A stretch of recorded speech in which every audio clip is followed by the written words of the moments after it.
कि प्राधिकारी या अन्य प्राधिकरण भारत सरकार के लिए काम करते हैं। इसके लिए काम करते हैं, भारत सरकार के अधीन काम करते हैं। मतलब तो भारत सरकार कौन है?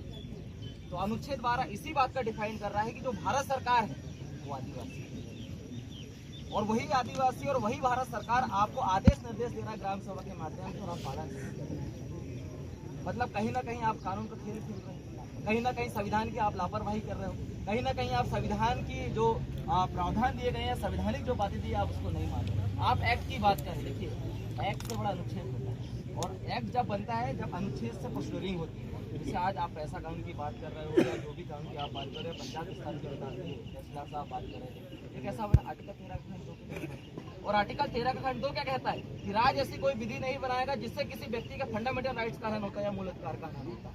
आप बताइए, आप बोल रहे हो कि पंचायत विस्तार अधिनियम बोले पंचायत वाली ग्राम सभा से तो आर्टिकल संविधान का आर्टिकल 13 खंड 1 क्या कहता है?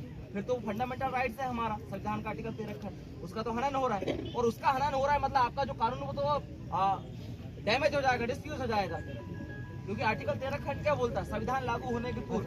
अब इसमें भी दो प्रकार के कंटेंट है। आपने आज तक जो कंटेंट पढ़े होंगे सिर्फ जुडिशियल पढ़े, नॉन जुडिशियल का प्री कॉन्स्टिट्यूशनल लॉ पढ़ी है, और एक संविधान की किताब बुलवाइए डॉक्टर जय नारायण पांडे को, उसमें सारा व्याख्यान लिखा हुआ क्लियर लिखा है कि नॉन जुडिशियल का प्री कॉन्स्टिट्यूशनल लॉ क्या है। अगर सुप्रीम कोर्ट है, सुप्रीम कोर्ट को भी अगर किसी भी आदिवासी समुदाय के मामले में, आदिवासी समुदाय के मामले में अगर जुडिशियल रिव्यू करना है, मतलब डॉक्टर जुडिशियल रिव्यू अगर करना, तो आप डॉक्टर जुडिशियल रिव्यू का जो रेफरेंस सुप्रीम कोर्ट की है आप उसको पढ़िए। जब पढ़ोगे तो पता चलेगा कि जब तक एक्ट नहीं होगा तब तक रिव्यू नहीं कर सकते। मतलब आपने अभी जो नया कानून, पहले तो सीआरपीसी था, और सीआरपीसी का सेक्शन 5 जब आप बोले तो उसमें सीधा बोला था कि स्थानीय विधि और स्पेशल विधि के तहत जो लोग रहते हैं या उनका व्यवस्था चलता है वो कानून से बाहर रहता है। मतलब हमको तो कोर्ट से भी बाहर रखा है, आपके पुलिस के कानून से भी बाहर। अभी जो बीएनएस आपका जो आया है सेक्शन 1 का सब क्लॉज 6 में चीज का जिक्र किया, स्थानीय विधि और स्पेशल विधि का जिक्र किया। स्पेशल विधि तो हमारा स्थानीय विधि मतलब हमारे ग्राम सभा लोकल कानून, जिसे संविधान का आर्टिकल 13 के तहत non legislative sources of law का व्याख्या किया, मतलब जिसे गैर विधेयक स्रोत। जैसे मान लो कि स्थायी विधायी स्रोत को आप लोग पहली बार पालन कर रहे हैं। स्थायी विधायी स्रोत मतलब अधिनियम, तो देश के अंदर जितने भी अधिनियम बनाए जाए, चाहे वो पैसा एक्ट हो, पंचायत विस्तार अधिनियम हो, जितना भी है आप उसका पालन कर रहे हैं, उसमें कोई उल्लंघन करे तो आप कुछ नहीं। उसके बाद जब आप अध्यादेश अस्थायी विधायी स्रोत, अस्थायी विधायी स्रोत अध्यादेश आता है।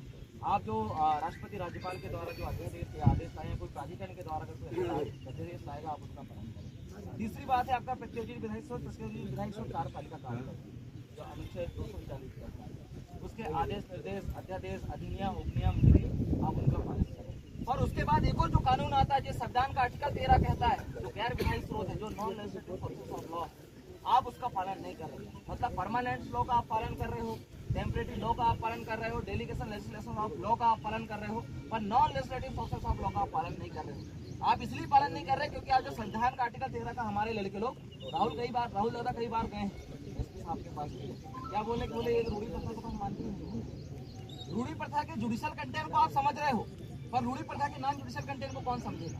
संविधान दो प्रकार का, लिखित अलिखित। जब हम लोग सिलेबस में जब जाते हैं तो आपने भी पढ़ा होगा कि संविधान बताता है कि देश में दो प्रकार के, एक लिखित है या अलिखित। तो अलिखित कंटेंट को आप नहीं मान रहे, मतलब नॉन जुडिशियल जो कंटेंट दिया है आप उसको नहीं मान रहे, लिखित को आप मान रहे हैं। तो आर्टिकल 13 का खंड 3 क्या बोलता है? विधियों के अंतर्गत भारत के राज्य क्षेत्रों में विधि का बल रखने वाला कोई आदेश है, अध्यादेश, अधिसूचना है, विनियम है, और रूढ़ी प्रथा आता है। मतलब सारे कानून को आप मान रहे हैं, पर जो रूढ़ी प्रथा है, जो गैर विधायी स्रोत है, जो हमारा non legislative sources of law है, जो हमारा नॉन जुडिशियल गवर्नमेंट है, आप उसके कानून के, उसके आदेश को, निर्देश को आप लोग नहीं मान रहे। मतलब आप कहीं ना कहीं कानून का खेल कर रहे हैं। तो वही बात आपसे बोला गया कि जैसे अभी साहब से पूछा गया है कि आप बोल रहे हैं सरकारी जमीन, तो सरकारी जमीन का वैध दस्तावेज क्या है? हमने आरटीआई लगाया दिल्ली में विधायी विभाग में, पूछे कि भारत के राज्य क्षेत्रों में आप सरकारी जमीन कहते हो, सरकारी जमीन है, उसका दस्तावेज बताइए। आपके कार्यालय जब आए बोले इसकी कोई जानकारी नहीं। और जब फिर आप 28 जनवरी 2011 सुप्रीम कोर्ट का जजमेंट आप उठाओ, जगपाल सिंह बनाम पंजाब राज्य सुप्रीम कोर्ट जजमेंट, उसमें क्या बोला है कि भारत के राज्य क्षेत्रों में ग्राम समुदाय को विरासत में मिली समान पड़ती भूमियां, नदी की हो, नाला की हो, कुआं की हो, तालाब की हो, बावली की हो, या ढली पड़ी जमीन हो, छोटे घास की, बड़े घास की, जितने भी जमीन हो वो ग्राम सभा के अंतर्गत आती है। अब ग्राम सभा के अंतर्गत आती है तो ग्राम सभा कौन है? देश का सुप्रीमो है। और आप इस बात को नहीं मान पा रहे हैं। क्यों नहीं मान पा रहे हैं? क्योंकि आप ग्राम सभा को नहीं समझ रहे हो। आप बदला रहे हो पैसेट वाली भी ग्राम सभा, पंचायत वाली भी ग्राम, ये तो डाइवर्सन करने का काम है। हमने थोड़ी ना बोला कि हमारी ग्राम सभा तोड़ने के लिए आप पैसा कानून की ग्राम सभा लाओ। हमने थोड़ी ना बोला कि पंचायत वाली ग्राम सभा हमको तोड़ने की लाओ। ग्राम सभा संविधान का आर्टिकल 13 का खंड 1 का नॉन जुडिशियल का प्री कॉन्स्टिट्यूशनल लॉ कहता है कि संविधान लागू होने के पूर्व मतलब कई लाखों करोड़ों सालों से चली आ रही हमारी ग्राम सभा, और वो ग्राम सभा से पूरा हमारा कबीला चलता था, और हमारे कबीले में मुखिया तय करता था कि हमें खाना खाना या नहीं खाना, ये हमारा मुखिया तय करता था। किस चीज को लेना नहीं लेना हमारा मुखिया तय करता था। हमारे बिरसा मुंडा के समय में तो कई कानून बन गए थे। शेड्यूल डिस्ट्रिक्ट एक्ट बना था, उस एक्ट में ये बोल दिया गया था कि जहाँ पर आदिवासी समुदाय रहता है वहाँ पर उनका स्वशासन पर शासन लेना। हमारा पुरखा नहीं लिया तुम्हारा कानून, क्योंकि हमारा पुरखा जुडिशियल कानून का विरोध करता था, क्योंकि हमारा खुद का एक नॉन जुडिशियल कानून था, और नॉन जुडिशियल कानून को आप लोग नहीं समझ पा रहे हो।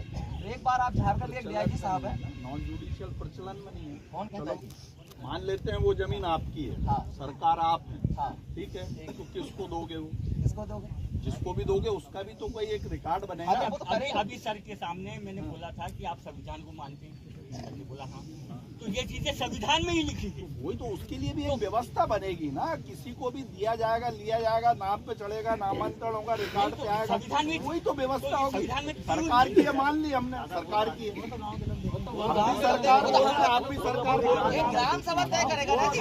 बिल्कुल।